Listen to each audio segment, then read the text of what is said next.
दोस्तों, आरबीआई ने कल दिनांक 7 अक्टूबर 2022 को अपने ट्विटर हैंडल से सेंट्रल बैंक डिजिटल करेंसी का कंसेप्ट नोट रिलीज किया।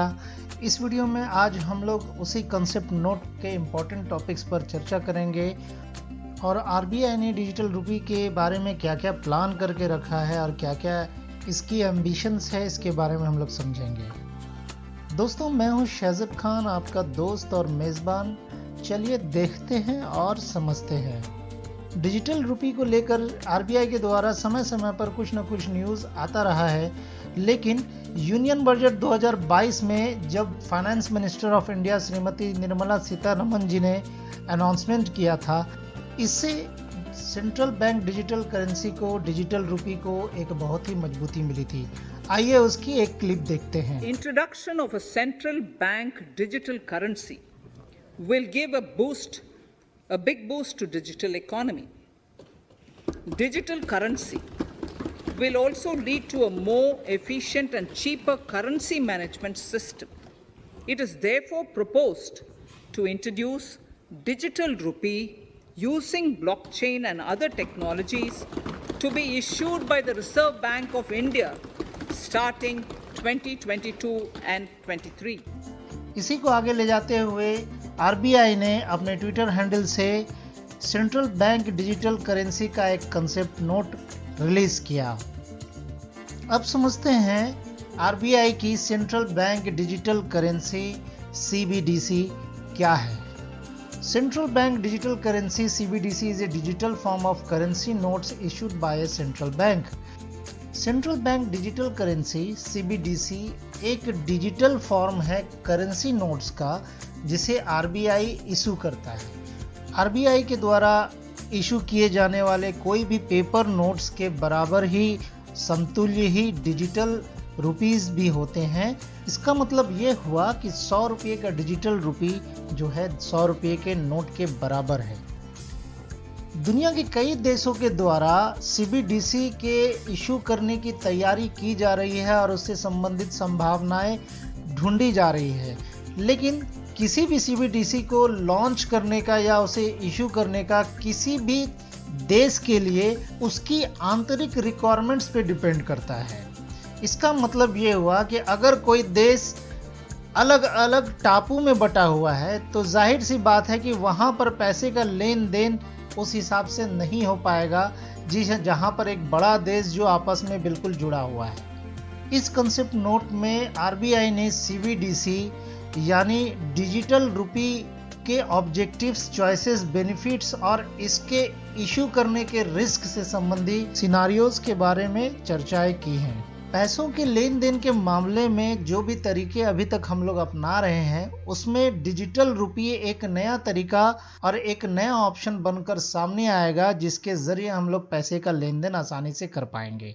ये किसी भी बैंक नोट से अलग नहीं होगा, लेकिन चूंकि ये डिजिटल है इसलिए इजी, फास्टर और चीपर होगा और इसमें डिजिटल मनी के सारे ट्रांजैक्शनल बेनिफिट्स होंगे जो कि किसी भी other forms of digital money में होते हैं। इस तरह हमने जाना कि डिजिटल रुपी सीबीडीसी क्या है, purpose of digital rupee concept note और इसकी ज़रूरत क्यों है, चलिए समझते हैं। आरबीआई इस कंसेप्ट नोट के जरिए डिजिटल रुपी यानी सीबीडीसी का प्लान्ड फीचर्स और जनरल फीचर्स के बारे में बताने और उससे संबंधित जागरूकता फैलाने के लिए इसको रिलीज किया है। यह नोट आरबीआई के द्वारा डिजिटल रुपी को इंट्रोड्यूस करने और उसे चलन में लाने के लिए क्या क्या तैयारियां कर रहा है और क्या क्या सोच कर रखा हुआ है, इसके बारे में भी बताता है। डिजिटल रुपी को लॉन्च करने या इंट्रोड्यूस करने के लिए आरबीआई के द्वारा जो दो सिंपल सिद्धांत का ध्यान रखा गया है, जिसमें सबसे पहला है कि एक डिजिटल रुपी बनाया जाए जो कि हर तरीके से एक पेपर करेंसी की तरह ही हो, और दूसरा है कि उस डिजिटल करेंसी को इंट्रोड्यूस करने के बाद उसका प्रोसेसिंग एकदम आसान और स्मूथ हो, जिससे किसी भी तरह की बाधा ट्रांजैक्शन में ना आए। इस कंसेप्ट नोट में आरबीआई ने डिजिटल रुपी के design choice, possible use of digital rupees, issuing mechanism और इन सब चीज़ों पर चर्चा किया है। डिजिटल रुपी को इंट्रोड्यूस करने पर banking system, monetary policy, financial stability और प्राइवेसी इश्यूज पर क्या क्या असर पड़ेगा, इसके बारे में ये नोट एग्जामिन करता है और समझाने की कोशिश करता है कि ये किस तरीके से इन सब चीज़ों पर अपना प्रभाव छोड़ेगा। अब समझते हैं कि आखिर अब ही क्यों आरबीआई के द्वारा सेंट्रल बैंक डिजिटल करेंसी के बारे में सोचा जा रहा है या इसे इंट्रोड्यूस किया जा रहा है।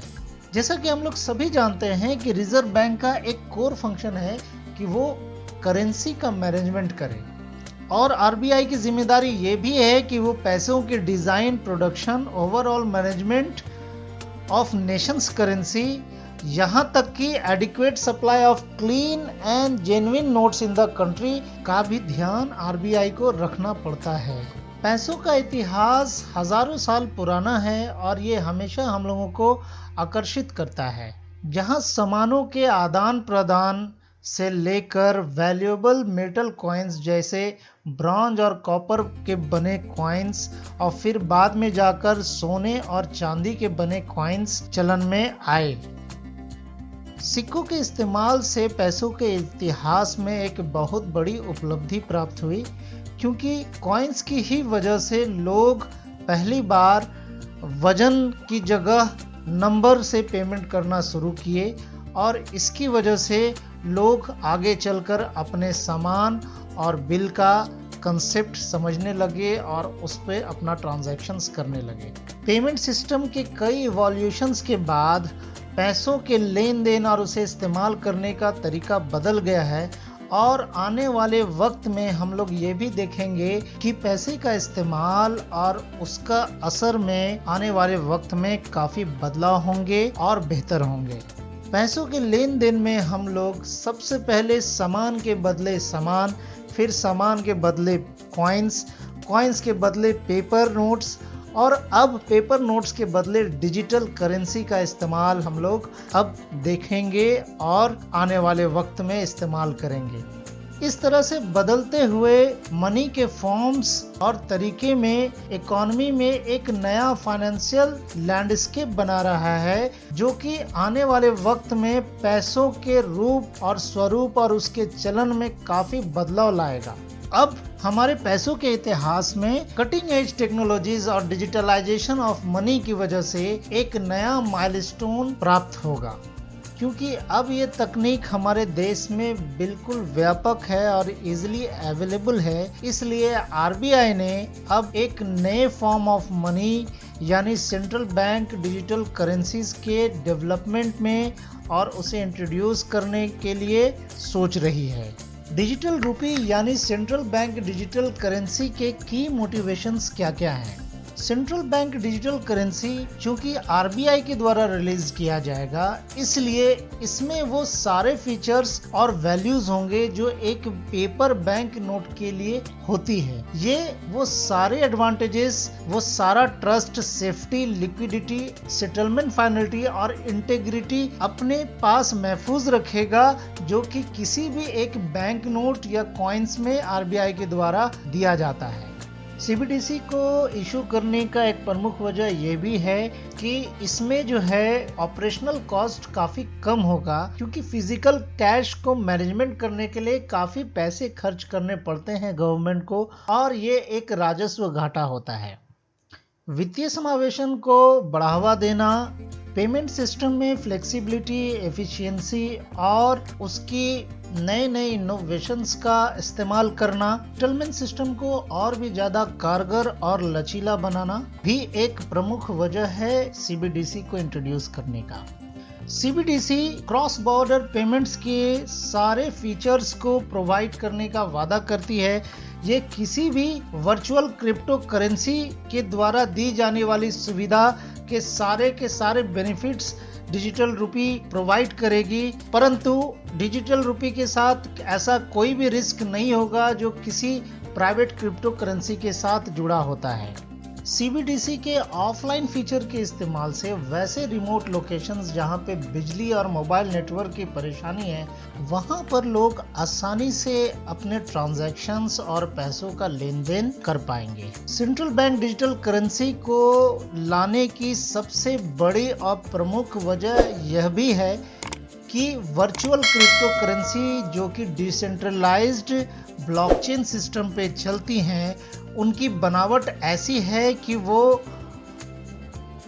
जो सरकार की व्यापक प्रणाली है पैसों के लेकर, जिसकी वजह से वो पैसों के लेन देन पे नज़र रख सकती है, वैसे सभी चीज़ों को प्राइवेट क्रिप्टो करेंसी बाईपास कर देती है, जिसकी वजह से देश में फाइनेंशियल अस्थिरता, देश में फाइनेंशियल इंस्टेबिलिटी आने के पूरे चांसेस हो जाते हैं और ये देश की इकोनॉमी के लिए अच्छा नहीं है। इसलिए आरबीआई ने ऐसे क्रिप्टो करेंसीज पे बैन करते हुए अपना खुद का एक डिजिटल करेंसी लाने का फैसला किया, जो कि आरबीआई के द्वारा बैक्ड होगा और बिल्कुल लीगल टेंडर होगा, जहां पर आप उसे इस्तेमाल कर पाएंगे और अपने डिजिटल ट्रांजैक्शंस को कंप्लीट कर सकेंगे। आरबीआई मॉनेटरी पॉलिसी फ्रेमवर्क का कस्टोडियन है, इसलिए आरबीआई ने कई बार अपने वेबसाइट, ट्विटर हैंडल से और अलग अलग माध्यम से लोगों को वर्चुअल क्रिप्टो करेंसी से जुड़े रिस्क और उससे संबंधित इंस्टेबिलिटीज के बारे में हमेशा बीच बीच में दिशा निर्देश दिया, जिसके वजह से देश में मॉनेटरी स्थिरता कायम रही। इसी के मद्देनजर आरबीआई की एक बड़ी रिस्पॉन्सिबिलिटी बनती है कि वो अपने सिटीजन्स को एक ऐसा डिजिटल करेंसी प्रोवाइड करे जो कि रिस्क फ्री हो और वो सारी सुविधाएं प्राप्त कर सके जो किसी भी वर्चुअल क्रिप्टो करेंसी के द्वारा प्रोवाइड की जाती है। बस फर्क सिर्फ ये हो कि वो किसी भी अनावश्यक रिस्क ना हो जो एक प्राइवेट क्रिप्टो करेंसी के साथ जुड़ा होता है। सेंट्रल बैंक डिजिटल करेंसी यानी डिजिटल रुपी के डिजाइन चॉइसेस क्या क्या हैं? सीबीडीसी का डिजाइन जो है पूरी तरह से उन कार्यों पर निर्भर करता है जिनसे वह प्रदर्शन करने की अपेक्षा करता है, और डिजाइन पेमेंट सिस्टम, मौद्रिक नीति के साथ साथ पेमेंट सेटलमेंट की संरचना और स्थिरता के लिए भी ये पूरी तरह से निर्भर करेगा। इसको बनाने वक्त ये बिल्कुल ध्यान में रखा जाएगा कि इसके इस्तेमाल की वजह से किसी भी तरह का कोई रुकावट ट्रांजैक्शन में ना आए, ना ही किसी भी करेंसी फॉर्म का इस्तेमाल करने में कोई बाधा पहुंचे। अब देखते हैं types of central digital bank currency. कितने तरीके के डिजिटल करेंसी आरबीआई के द्वारा इंट्रोड्यूस किए जाने हैं। डिजिटल रुपी दो तरीके के होंगे, एक होंगे सीबीडीसी होलसेल और दूसरा होगा सीबीडीसी रिटेल, जिसे हम सीबीडीसी डब्ल्यू और सीबीडीसी आर के नाम से जानेंगे। सीबीडीसी होलसेल जो है वो अकाउंट बेस्ड होगा और सीबीडीसी रिटेल जो है वो टोकन बेस्ड होगा, जिसे हम लोग डिजिटली इस्तेमाल कर पाएंगे। सीबीडीसी होलसेल जो है वो बैंकिंग ऑपरेशंस की तरह ही काम करेंगे, लेकिन वो डिजिटली होंगे, और सीबीडीसी रिटेल जो है वो एक इलेक्ट्रॉनिक वैलेट के थ्रू काम करेंगे, जिसमें टोकन की तरह वो इस्तेमाल किए जाएंगे। सीबीडीसी होलसेल जो है वो फाइनेंशियल इंस्टीट्यूशंस जैसे बैंक्स, एनबीएफसीज या बड़े बड़े इंडस्ट्रियलिस्ट या बड़े पेमेंट सेटलमेंट के लिए इस्तेमाल किया जाएगा। वहीं सीबीडीसी रिटेल जो है एक आम आदमी को अपने डेली ट्रांजैक्शंस को पूरे करने के लिए, डिजिटल ट्रांजैक्शंस को पूरे करने के लिए वो इस्तेमाल में ला सकेंगे। ये कब तक अवेलेबल हो जाएगा आम लोगों के इस्तेमाल करने के लिए? आरबीआई बहुत ही जल्द डिजिटल रुपीस के इस्तेमाल के लिए पायलट प्रोजेक्ट्स लॉन्च करेगा। इस पायलट प्रोजेक्ट्स में जो है डिजिटल रुपी का इस्तेमाल कर उसके संभावनाएं तलाशेगा, उसके चीज़ों को परखेगा। फिर जब चीज़ें आसान और स्मूथ हो जाएंगी तो फिर ये पब्लिक इस्तेमाल के लिए अवेलेबल होगा। तत्काल इस वक्त तो पब्लिक यूज़ के लिए ये अवेलेबल नहीं होने वाला है, लेकिन आरबीआई समय समय पर इसकी फीचर्स और इसके बारे में जानकारी जो है देता रहेगा और उम्मीद किया जा सकता है कि ये बहुत ही जल्द आने वाले समय में लोगों के इस्तेमाल में आ पाएगा। डिजिटल करेंसी के बारे में और ज़्यादा जानकारी प्राप्त करने के लिए आप rbi.org.in पे लॉगिन कर सकते हैं। वहाँ पर आप कंसेप्ट बुक को डाउनलोड कर, PDF बुक डाउनलोड कर इसके बारे में और भी ज़्यादा इन्फॉर्मेशन प्राप्त कर सकते हैं। दोस्तों, उम्मीद है कि ये वीडियो मैंने बहुत ही सरल शब्दों में इस इम्पोर्टेंट टॉपिक को आपको समझा पाया।